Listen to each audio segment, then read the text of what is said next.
আসসালামু আলাইকুম, আশা করি সবাই ভালো আছেন। আজকে দেখাবো কিভাবে আপনার ওয়ার্ডপ্রেস ওয়েবসাইটের স্পিড বৃদ্ধি করবেন। প্রথম পর্বটা আগে দেখে না থাকলে দেখে নেবেন। তো গত পর্বে যেগুলো দেখেছি নেক্সট তারপর থেকে শুরু করতেছি। তো চলুন দেখা যাক পরবর্তীতে আর কি করতে হবে। তো যদি গত পর্বে যে স্পিডটা আমরা দেখছিলাম এখানে, সেটা হলো মোবাইলে ছিল 56, ডেস্কটপে ছিল 87 পারফরমেন্স। তো গত পর্বে যে পরিবর্তনগুলো করতে বলছিলাম ওই পরিবর্তনগুলো আমি করার পরে আমার স্পিড এখন আসছে মোবাইলে 77, ডেস্কটপে 92। তো আজকে পরবর্তী ধাপে কি করবেন সেটা দেখে নিন। তো আজকে আমরা যাব ক্লাউডফ্লেয়ারে আসবেন। আপনি ক্লাউডফ্লেয়ারে এসে লগ ইন করে নেবেন। শুধু লগ ইন করে নিচ্ছি, আপনার একটা অ্যাকাউন্ট খুলে নেবেন। এখানে অ্যাকাউন্ট করা খুব সহজ, জাস্ট ক্রিয়েট অ্যাকাউন্টে একটা ইমেইল পাসওয়ার্ড দিয়ে অ্যাকাউন্ট খোলা যায়। তো এটা সবাই পারবেন আশা করি। খোলার পরে এরকম একটা ইন্টারফেস আসবে, আসার পরে আপনারা এখানে দেখতে পারবেন, মেইলটা দেখতে পারবেন। আপনার ইমেইলে একটা মেসেজ যাবে, সেই মেইলটা ভেরিফাই মেইল, সেটাতে ভেরিফাই করে নেবেন। আচ্ছা, করে নেওয়ার পরে এখানে আসে গেট স্টার্ট, এটি ক্লিক করবেন। গেট স্টার্ট করার পরে অ্যাড ইউর ওয়েবসাইট, এখানে আপনার ওয়েবসাইটের অ্যাড্রেসটা দিতে হবে example.com, অর্থাৎ কোনো www দেওয়া যাবে না। আমরা এখান থেকে নিয়ে আসি ইউআরএলটা, নিয়ে এসে স্পেড এখানে https তুলে দেব, জাস্ট ডোমেইন নেমটা দিব। দেওয়ার পরে ইন্টারভিউ ডোমেন কন্টিনিউ। আচ্ছা, কন্টিনিউ দেওয়ার পরে এখানে কয়েকটা প্যাকেজ দেখাচ্ছে, এগুলো প্রো প্যাকেজ, মান্থলি $20, $200 এগুলো নেওয়ার জন্য বলতেছে। আর নিচের দিকে আসলে দেখবেন একটা ফ্রি অপশন আছে, ফ্রি। এখানে কি করা যাবে এখানে সব লেখা আছে। তো আমরা আসলে ফ্রি নেব, ফ্রিতে ক্লিক করে কন্টিনিউ। বলে রাখি, ক্লাউডফ্লেয়ার খুব ভালো একটা ওয়েবসাইট, স্পিড বাড়ানোর জন্য এটা অনেকভাবে সহায়তা করে। তো আমরা প্রো প্লাগইন ইউজ না করে কীভাবে সহজেই ফ্রিতেই আমরা এই ক্লাউডফ্লেয়ারের মাধ্যমে ভালো সার্ভিস পেতে পারি সেটা আজকে দেখাচ্ছি। তো এখানে দেখাচ্ছে ফার্স্ট স্টেপ সিলেক্ট হয়ে গেছে, second step review DNS record, অর্থাৎ আমাদের ডিএনএস রেকর্ডটা চেঞ্জ করতে হবে। নিচের দিকে আসবেন, আসার পরে এইগুলো দেখতে পারবেন যে এখানে সি প্যানেলে সব অ্যাক্সেস আমাদের হোস্টিংয়ের সাথে অ্যাক্সেস হয়ে গেছে। এখানে এসে আমাদের করতে হবে কন্টিনিউ দেওয়ার পরে এখানে বলতেছে যে আপডেট ইউর নেম সার্ভার, অর্থাৎ আমাদের ডোমেইনের নেম সার্ভারটা চেঞ্জ করতে হবে। আপনারা যে ডোমেইন কোম্পানি থেকে ডোমেইনটা কিনবেন সেখানে ডোমেইন ম্যানেজ করে একটা অপশন আমি দেখে দিচ্ছি কীভাবে আপনারা আপডেট করবেন। তো এখান থেকে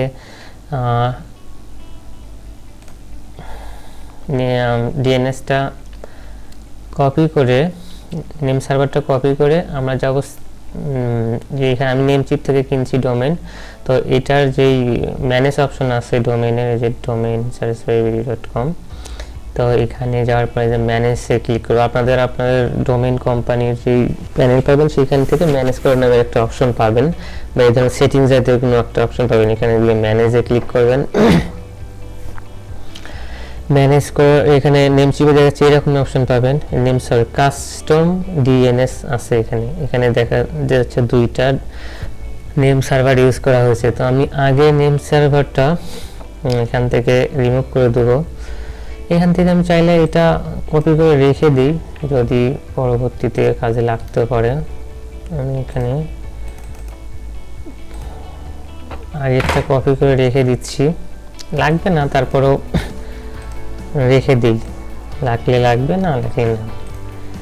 তো আমি রেখে দিলাম। আসার পর এখানে আমাদের এই ক্লাউডফ্লেয়ার থেকে যেই নেম সার্ভারটা দিছে এটা আমরা এখানে ইউজ করব। প্রথমটা দিব প্রথমটাতে, সেকেন্ডটা দিব কপি করে। তো সেকেন্ডটাতে দেওয়ার পরে কোনো স্পেস যেন না থাকে, দেখবেন সামনে বা পিছনে কোনো স্পেস যেন না পড়ে, দেওয়ার পরে এটা সেভ চেঞ্জ করে দিবেন। হ্যাঁ, এটা বলতেছে 48 আওয়ার পর্যন্ত সময় লাগতে পারে। DNS server update may take 48 hours. তো এটা 48 ঘন্টা পর্যন্ত সময় লাগতে পারে। তো যখন আপনারা এখানে যাবেন, দেওয়ার পরে নিচে এসে দেখবেন কন্টিনিউ। এটা যদি সময় লাগে তাহলে হয়তো এখানে ভেরিফাই নেবেন না, আবার পরে এসে এখানে রিকোয়েস্ট করতে হবে। এখানেও লেখা আছে register take up to 24 hours process name server change. তো দেখি আমরা একবার ট্রাই করে আসলে হয় কি না। আমি কন্টিনিউ ক্লিক করতেছি। আচ্ছা, কন্টিনিউ ক্লিক করে আর একবার বলে নেই, আপনারা নেম যে ডোমেন কোম্পানির কাছ থেকে ডোমেনটা নেবেন, সেখানে আপনার ডোমেন লিস্টে গিয়ে নেম সার্ভার নামে অপশন খুঁজে বের করবেন। নেম সার্ভার খুঁজে বের করে এখানে কাস্টম ডিএনএস গিয়ে এখানে হয়তো বা থাকবে নেম চিপ বেসিক, যেটাই থাকুক এখানে কাস্টম ডিএনএস সিলেক্ট করে এই দুইটা নেম সার্ভার বসায় দিবেন, দিয়ে সেভ দিয়ে দিবেন। আমি সেভ দিয়েছি, এখন সেভ দেখাচ্ছে না।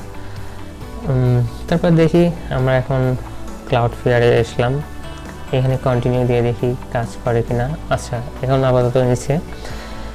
এখন এখানে কিছু গাইডলাইন দেখাচ্ছে, এগুলো আমাদের ফিক্সড করতে হবে, কন্টিনিউ করতে হবে। Improve security, optimise performance, summary, get started. আমি ইচ্ছে করলে ফিনিশ লেটার দিতে পারেন। গেট স্টার্টেড দিচ্ছি। প্রথমে আছে অটোমেটিক এইচটিটিপিএস রিরাইট। যদি আপনার ওয়েবসাইটে এইচটিটিপিএস অন করা থাকে বা নাও থাকে, আপনি এখান থেকে ফ্রি এইচটিটিপিএস অর্থাৎ এসএসএল সার্টিফিকেটটা নিতে পারবেন। এখানে ক্লিক করলে এটা ওভাররাইট হয়ে যাবে, যদি থেকে থাকে ওভাররাইট হবে, না থাকলে এটা এসএসএল ইনক্লুড হয়ে যাবে। তো আমি দিলাম, অন করে দিলাম, অনই থাক, দিয়ে সেভ করে দিই। তারপর হচ্ছে অলওয়েজ ইউজ এইচটিটিপিএস রিডাইরেক্ট। হ্যাঁ, অবশ্যই অলওয়েজ এইচটিটিপিএসই দিব, সেভ। ব্রুটেল, এটা একটা speed up page load time for your visitor জন্য স্পিড আপ করবে। তো এটা অন থাক, ডিফল্ট হিসেবে অন আছে। আচ্ছা, এইচটিটিপি অন, অলওয়েজ অন, ব্রুটেল। আচ্ছা, দিয়ে ফিনিশ ক্লিক করে দিলাম। এটা চেঞ্জ হতেছে। Only basic WA protection unlock additional. আচ্ছা, এখান থেকে ওনারা বলতেছে আপনি আরো আপডেট করে নেওয়ার প্ল্যান, এগুলো দেখাচ্ছে। তো এখানে এগুলো আমাদের দেখার দরকার নাই, আমরা এটা সেট আপ করে ফেলছি।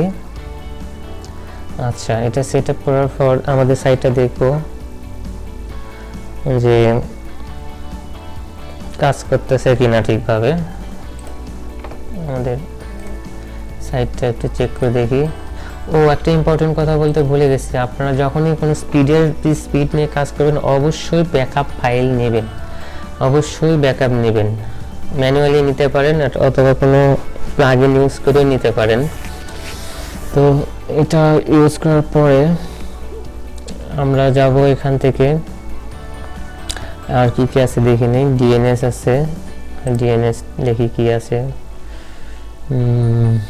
ডিএনএস তো ওটাই দেখাচ্ছে, এটা আমরা এখান থেকে আর কি করা যায়। স্পিড আপ, আচ্ছা আগে আমরা দেখে নিই স্পিডের কোনো উন্নতি হয়েছে কিনা, এটা একটু দেখে নিই। 77 আর 92 একটু অ্যানালাইসিস দিই।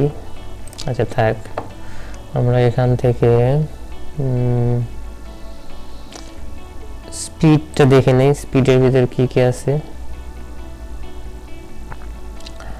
স্পিড দেখাচ্ছে কিভাবে। আচ্ছা, you can run 30 more test this month and schedule 1 more running update more. Update নিতে বলতেছে। আমার এখনো অপটিমাইজেশনে যদি যাই, অপটিমাইজেশন এখানে আপডেট করতে বলতেছে। Polish, HTTP tools. আচ্ছা, এখনো এখানে কিছু দেখাচ্ছে না। ইমেজ অপটিমাইজেশন, এখানে তেমন কিছু নাই। Content Cloudflare found early his smart rocket loader।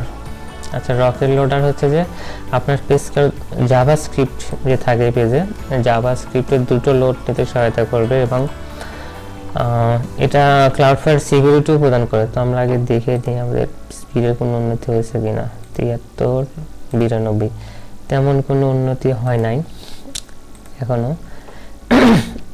Rocket লোডারটা on করে দিবেন এখান থেকে।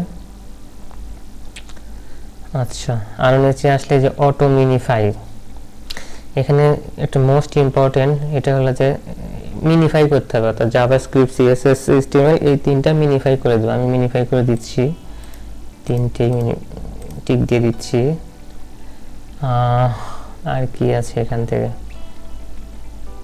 আর যদি কোনো অপশন থাকে সেগুলো অন করে দেবো। ফন্টস, আচ্ছা নাই, প্রোটোকল অপটিমাইজেশন, এখানে তেমন কিছু নাই। আদার মোবাইল রিডাইরেক্ট, আচ্ছা এখানে আপাতত এই পর্যন্ত আছে। তো দেখি, আমরা তো সব অপশন এখন অন করে দিছি। 73, আচ্ছা এখন দেখি কি অবস্থা, আর আমাদের ওয়েবসাইটের কি অবস্থা একটু দেখি। স্পিড কি আগের চেয়ে, কোন একটা পেজে যাই, স্পিড টাইম বাড়লো না কমলো দেখি।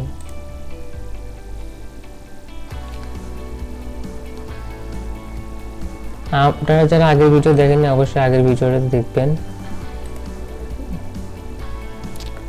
ডেস্কটপে 98 হয়ে গেছে 92 থেকে, মোবাইলে এখনো, আর এটা সময় লাগবে যেহেতু ক্লাউডফ্লায়ার হচ্ছে যে আমাদের হোস্টিং এর সাথে কানেক্ট হতে সময় লাগবে। তো আমরা এটা পরে টেস্ট করে দেখবো আসলে আরো কেমন হয়েছে। এখন হয়তো বা পুরোপুরি কাজ হয় নাই ঠিক। এটা আসলে এফসিপি, এনসিপি এই দুইটা লোড নিতে সময় লাগছে। এই যে আপনারা আগে বলে রাখি, এখানে আপনারা ওয়েবসাইটে কখনোই স্লাইডার ইউজ করবেন না, তাহলে স্পিড কমে যাবে।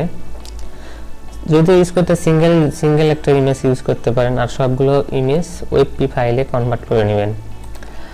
তো আজকের ভিডিওটা এই পর্যন্তই। পরবর্তীতে আরেকটা ভিডিও আসবে, আরও বা সিরিয়াল আসতে পারে, কিভাবে সেগুলো সেট আপ করবেন সব দেখতে পারবেন আমরা পরবর্তী ভিডিওর জন্য। আজকের মতো এইখানেই শেষ করতেছি।